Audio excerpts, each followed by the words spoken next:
Hello friend, welcome back आपके अपने YouTube channel success मंत्रा में। मैं हूँ EP सिंह दोस्तों, और हम कर रहे थे यहाँ पे फिजिक्स पढ़ रहे थे। उसमें अभी तो हम कार्य जैसा चैप्टर पूरा कर रहे थे। उसका नेक्स्ट टॉपिक लेके मैं आपके सामने उपस्थित हूँ, तो प्लीज़ सी। दोस्तों, हमारा ऊर्जा संरक्षण का नियम हो चुका था। उसके आज है हम करेंगे संघट। ठीक है दोस्तों, इसको अंग्रेजी में कहते हैं दोस्तों कोलिजन।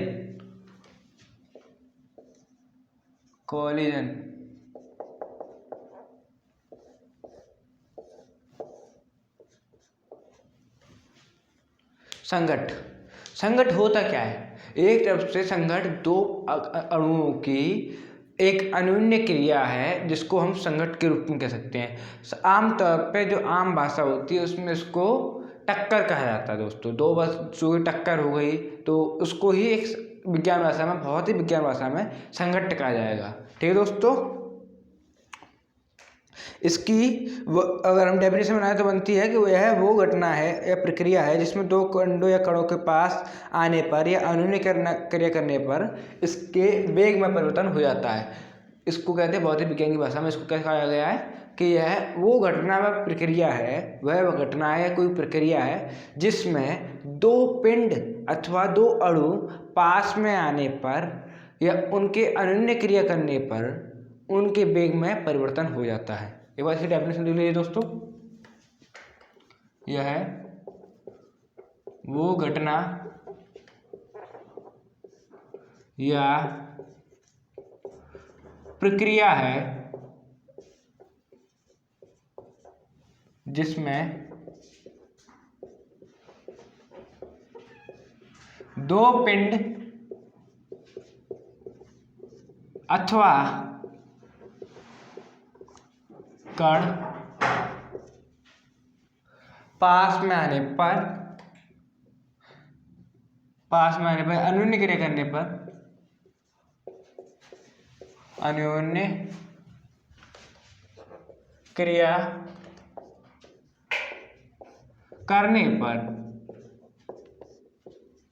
अथवा पास में आने पर या पास में आने पर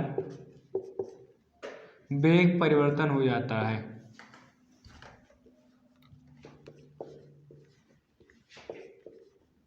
वेग परिवर्तन हो जाता है दोस्तों।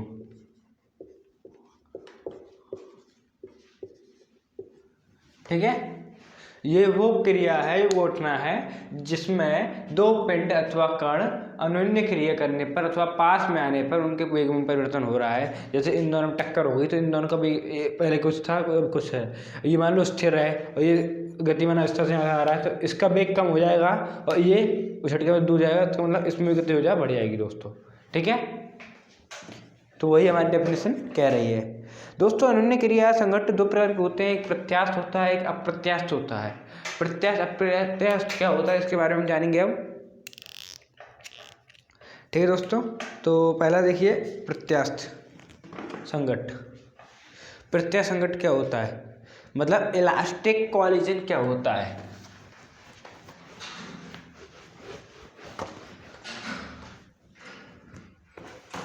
प्रत्यास्थ संघट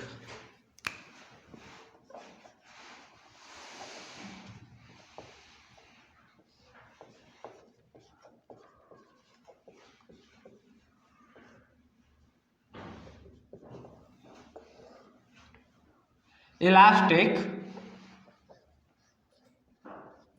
कोलिजन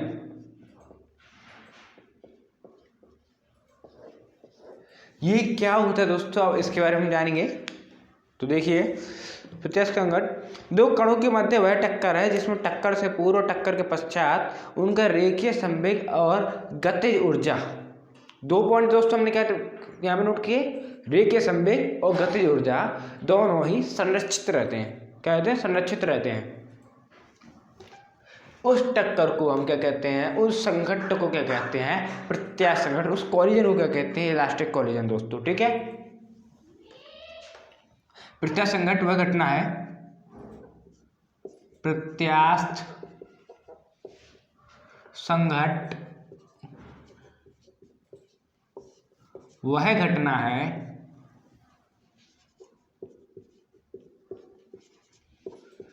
जिसमें दो पदार्थ पिंड कण दो पिंडों की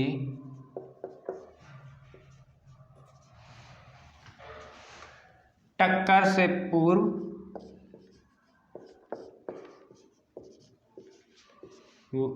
टक्कर से दोस्तों पूर्व वाह टक्कर के पश्चात, अर्थात पश्चात हम लिख सकते हैं ओनली पश्चात, उनका रेखीय संवेग व गति ऊर्जा सुनिश्चित रहती है। उनका रेखीय संवेग व गति ऊर्जा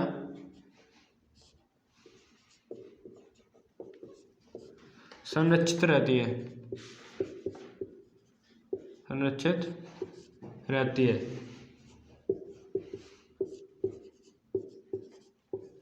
ठीक है दोस्तों। अब दोस्तों इसके लिए कुछ फॉर्मूले हैं, उनमें से हैं, देखिए उनको मैं बताऊंगा।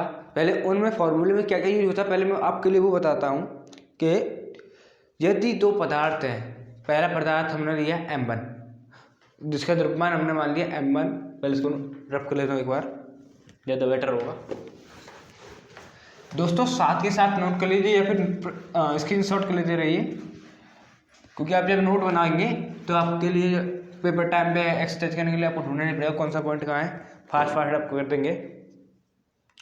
तो देखिए यदि हमने पदार्थ के यदि दो पिंड जिनके द्रव्यमान M1 व M2 मान लिए हमने और टक्कर से पूर्व दोनों पिंडों के वेग कितना है U1 और U2, माना दो पिंड जिनके द्रव्यमान M1 व M2 है, ठीक है, दोनों में टक्कर हुई।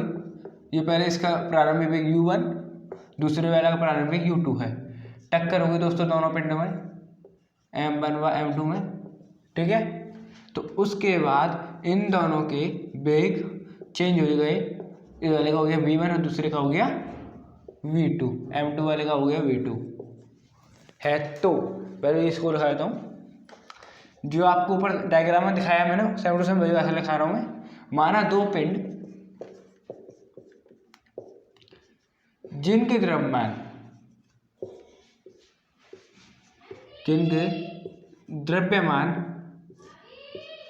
M1 व M2 है दोस्तों, ठीक है। इनका प्रारंभिक वेग या फिर हम कह सकते हैं इनका टक्कर से पूर्व वेग,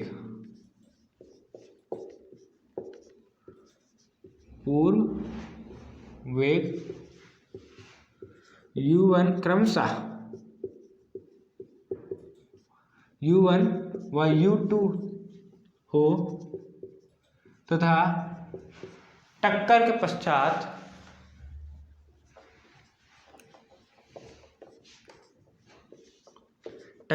दोस्तों इनका वेग हमने कितना कर दिया, मान लिया V1 व V2, इनका वेग V1 व V2 हो गया है, हो जाता है।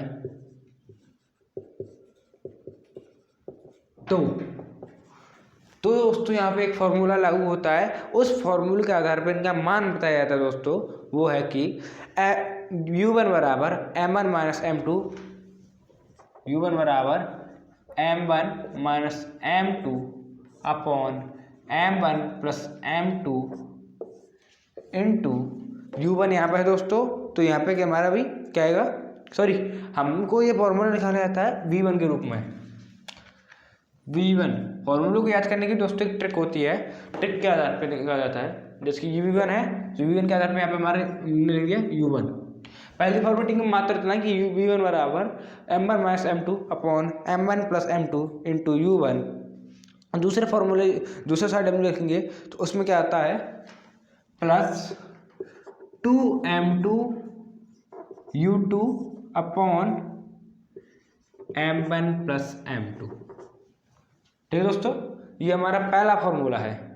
अब इसमें देखिए पहले क्या हुआ, m1 माइनस m2 अपन m1 plus m2 into u1 plus 2m2 दूसरे वाले पक्ष का ले लिया, 2m2 दूसरा वाला, u2 दूसरे का अपॉन m1 प्लस m2। इसी प्रकार v2 बराबर होता है दोस्तों m2 माइनस m1, उल्टा हो जाता है दोस्तों, चेंज हो जाता है क्योंकि v2 का निकाल लें हम m1 plus m2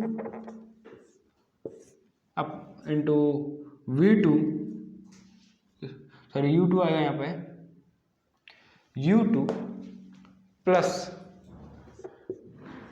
2m1 u1 upon m1 plus m2। ठीक है दोस्तों, ऐसा पहला समीकरण ये है, समीकरण कहिए, फॉर्मूला कहिए, कुछ भी कहिए। दूसरा हमारा नीचे वाला ये निकल गया। नोट करिए दोस्तों, ये फॉर्मूला इंपॉर्टेंट है, अक्सर को हमको यूजफुल होता है और वही चीज़ों में भी।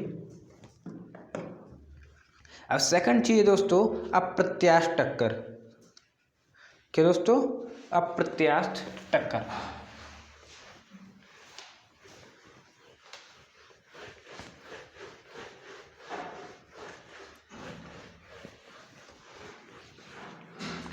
दोस्तों पॉइंट वही है दो, गतिज ऊर्जा और रेखीय संवेग। उन दोनों पॉइंट में, इसमें अप्रत्यास्थ प्रत्यास्थ टक्कर और अप्रत्यास्थ टक्कर में उन दोनों पॉइंट के बाद कारण ही ये डिपेंड रहता है कि उन दोनों पॉइंट पर डिपेंड रहता है। अब देखिए अप्रत्यास्थ टक्कर क्या होती है। अप्रत्यास्थ टक्कर में, इस प्रकार की टक्कर में, इस प्रकार के संघट्ट में, इस प्रकार के कॉलिजन में क्या होता है कि दो पिंड टकराते हैं, दो पिंड कर टकरा रहे हैं, तो टक्कर से पूर्व पश्चात उनका जो रेखीय संवेग होता है वो तो संरक्षित रहता है, लेकिन रेखीय संवेग के अलावा दूसरा पॉइंट क्या था हमारा, गतिज ऊर्जा। गतिज ऊर्जा जो होता है वो संरक्षित नहीं रहती है। ठीक है दोस्तों, उसमें दोनों संरक्षित था, इसमें सिर्फ रेखीय संवेग रहता है, गतिज ऊर्जा नहीं रहती। अप्रत्यास्थ टक्कर, ठीक है। इसको वैसे कैसे हैं, इलास्टिक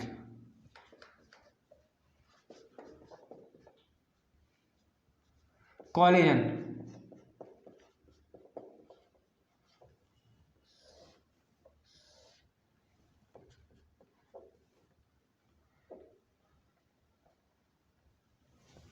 ठीक है दोस्तों, इनइलास्टिक कॉलिजन। अब इसमें क्या होता है दोस्तों, मैं आपको बता दूंगा, दो कणों या दो पिंडों के मध्य वो टक्कर, दो पिंडों के मध्य वह टक्कर जिसमें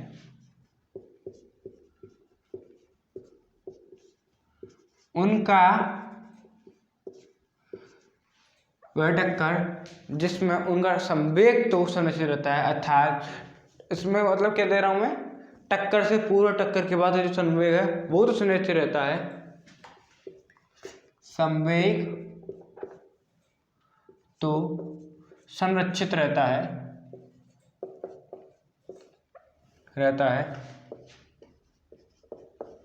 परंतु गतिज ऊर्जा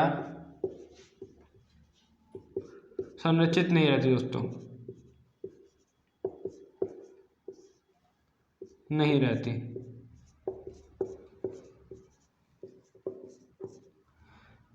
इस प्रकार की टक्कर को क्या कहते हैं, अप्रत्यास्थ टक्कर कहते हैं, इनइलास्टिक कॉलिजन। अप्रत्यास्थ टक्कर कहलाती है।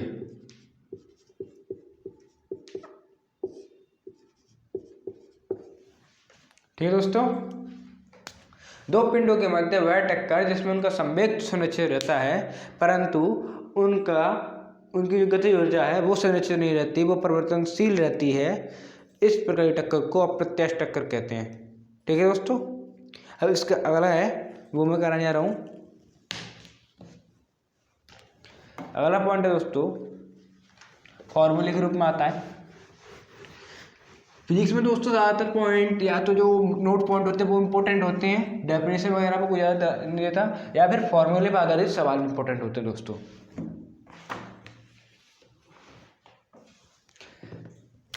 माना दो पिंड जिनके द्रव्यमान दोस्तों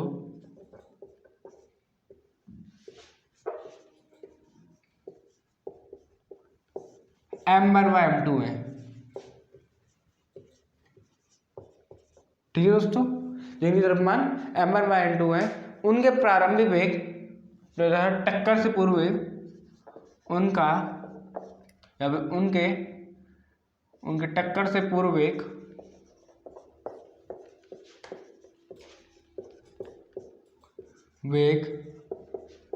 u1 व u2 तथा टक्कर के पश्चात वेग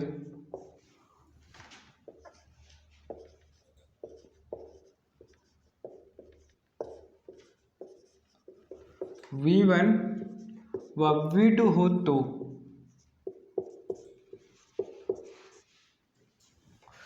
क्या होता है दोस्तों, जब v1 और v2 हो तो यहाँ पर एक फॉर्मूला निकल के आता है दोस्तों हमारा, वो है कि v, इसमें दोस्तों सॉरी v1 और v2 नहीं होगा, इसमें सेम रहेगी गतिज ऊर्जा, जो अंतिम गतिज ऊर्जा वो संरक्षित नहीं रहती, अर्थात टक्कर के पश्चात वेग v हो तो। इस v का मान कैसे निकाला जाएगा, उसके लिए फॉर्मूला बनता है दोस्तों m1u1 plus m2u2 upon m1 plus m2। Important formula दोस्तों, अक्सर क्वेश्चन आते रहते हैं इस फार्मूले पर आधारित, नोट कर लीजिए। और सेकंड चीज़ है दोस्तों, इसकी गतिज ऊर्जा में जो हानि होती है वो कितनी होती है। ठीक है, तो उसके लिए फार्मूला है कि हमको अगर डेल्टा के से रिप्रेजेंट किया जाए तो डेल्टा के बराबर हमारा आएगा m1v half m1 m2 upon m2 u1 minus u2 का होल स्क्वायर। अर्थात ऊर्जा में हानि अगर मैं लिखूँ तो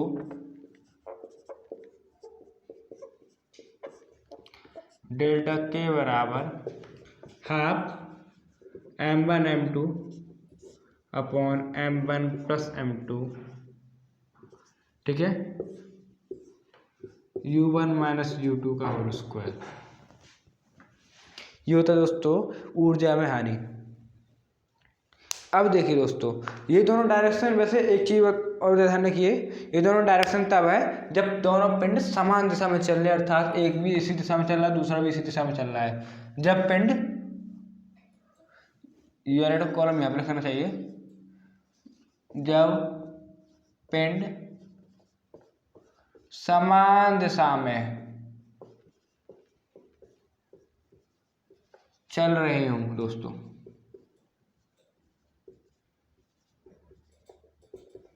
ठीक है,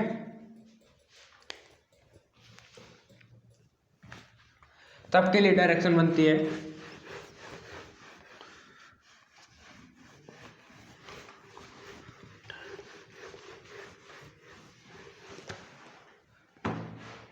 तो। अब अगला देखिए, तो दोस्तों सेकंड पॉइंट है, जब पिंड विपरीत दिशा में चल रहे हो, यार दिशा में चल रही हूं, तो क्या बनता है दोस्तों, उसके लिए एक फॉर्मूला है, वो ये है कि v बराबर m1 u1 minus m2 u2 हो जाता है upon m1 plus m2। u उनका क्या है, चाल, अंतिम चाल जो हो रही है वो। ऊर्जा में हानि के लिए फॉर्मूला है दोस्तों,